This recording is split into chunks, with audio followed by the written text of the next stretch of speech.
Hi guys! Brilliant day sa inyong lahat, and sa almost 2 weeks sa paggamit ko ng Brilliant Rejuve Set, ito na nga yung result sa aking face. And as you can see, visible pa rin naman yung mga pimple and acne marks, and walang filter. Walang filter. Walang filter tong video na to. And yung video na to, ipapakita ko sa inyo yung naging routine ko sa loob ng 2 weeks kung paano ko ginamit yung Brilliant Rejuve Set. And at the end of this video, makikita nyo yung before and after ko. Yung before ako gumamit ng Brilliant Rejuve Set, and then yung pinaka-latest kong photo na ito na yung aking result.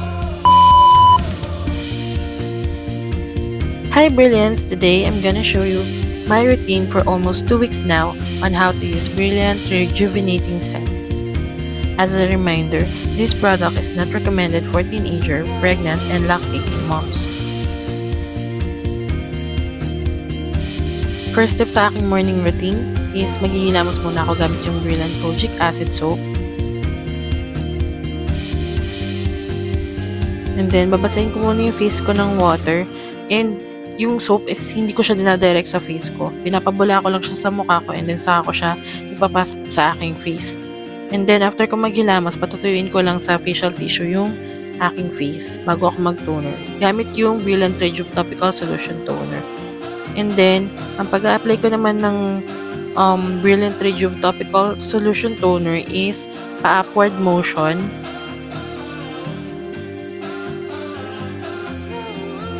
And then, after ng toner, for the last step, ang sunscreen gel cream, SPF 30 naman yung aking i-apply.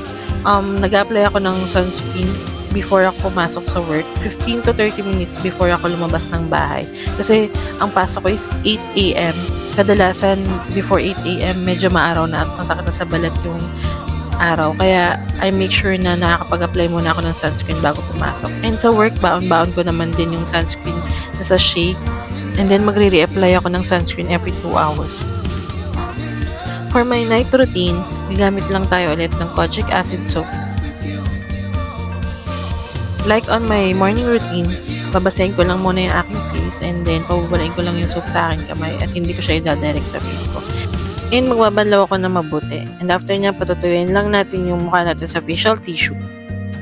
After ko naman maghilamos, gagamit naman ako sa aking step 2 ng Brilliant Rejuve Topical Cream, and as prescribed sa akin ng Brilliant Dermatologist, skip mo na yung toner for night routine. Yung pag-a-apply ko pala netong cream is patap-tap lang, or pwede rin namang pa-circular motion. For almost 2 weeks, ito yung naging morning and night routine ko. So far, ang napansin ko na changes sa aking skin is naglighten yung mga dark spots, and nawala yung itchiness ng acne ko. Pati yung oiliness ng face ko, nawala din using Brilliant Rejuve Set. And guys, ito na yung before using Brilliant Rejuve Set, and this is my result as of now. Ayan guys, nakita niyo na yung before and after ko gamitin yung Brilliant Rejuve Set, and I hope na-inspire kayo, and alam ko na may mga kagaya ko na nawala yung confidence na pag dumadami yung mga pimples, lalo sa mga girls natin dyan, may pag-asa pa. Meron pang pag-asa. Gamit lang tayo ng tamang product and gamitin natin siya ng tama, and yung result is magiging tama din. Ayun lang guys. Thanks for watching.